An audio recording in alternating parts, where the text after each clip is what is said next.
నమస్తే INB news కి స్వాగతం।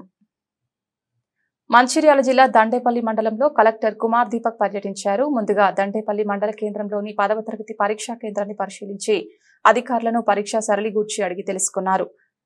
అనంతరం నాగసముద్రం మాకులపేట గ్రామాల్లో నీరు లేక ఎండిపోయిన వరి పొలాలు సందర్శించారు। కడం కెనాల్ ద్వారా సాగునీరు చివరి తడి సక్రమంగా అందే విధంగా చర్యలు తీసుకుంటామని, అదే విధంగా రైతులు కూడా సమన్వయంతో ఒకరికొకరు సహకారంగా ఉంటూ నీటిని పొదుపుగా వాడుకొని సద్వినియోగపరచుకోవాలని సూచించారు।